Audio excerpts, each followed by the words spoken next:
Top quality और consistent performance के लिए सिर्फ सिल्वर पंप्स एंड मोटर्स, नाम याद रखना। વાત કરીએ તો આર્મી મેજર તરીકે ઓળખ આપી યુવતીઓને લવ જિહાદમાં ફસાવનારો સકંજામાં આવી ગયો છે અને આ મુદ્દે એક પછી એક મોટા ખુલાસા પણ થઈ રહ્યા છે।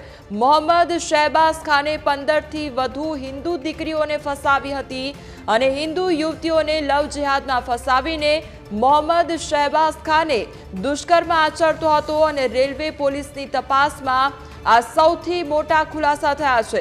મોહમ્મદ શહેબાઝ ખાન હર્ષિત ચૌધરી બનીને યુવતીઓને ફસાવતો હતો અને હિન્દુ તરીકેની ઓળખ આપવા ખોટા ડોક્યુમેન્ટ બનાવ્યા હતા।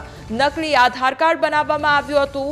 આર્મી મેજરનું નકલી આઈડી પણ બનાવ્યું હતું। ત્યારે આરોપી મોહમ્મદ શહેબાઝ ખાને આર્મીમાં મેજર તરીકેની પોતાની ઓળખ બતાવીને મેટ્રોમોનિયલ સાઇટ પર રજીસ્ટ્રેશન કરાવ્યું હતું અને મેટ્રોમોનિયલ સાઇટ પરથી યુવતીઓનો સંપર્ક કરતો હતો લવ જેહાદી।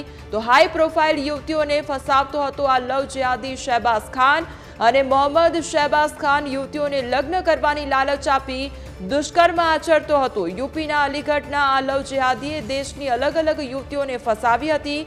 તો મુંબઈ, અમદાવાદ, બહુચરાજી અને યુપીમાં કેટલીક યુવતીઓને ફસાવી હતી।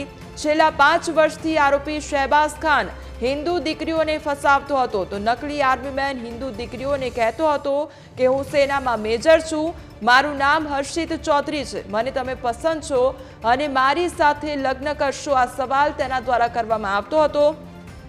તમારી તમામ ઈચ્છા પૂરી કરીશ, આવી વાત પણ આ જેહાદી દ્વારા કરવામાં આવતી હતી। આરોપીએ હિન્દુ યુવતીઓનું આર્થિક અને શારીરિક શોષણ કર્યું। મોહમ્મદ શહેબાઝ ખાન પહેલા શારીરિક શોષણ કરતો, પછી પૈસાની જરૂર હોવાનું જણાવી રૂપિયા લઈને આર્થિક શોષણ પણ કરતો હતો।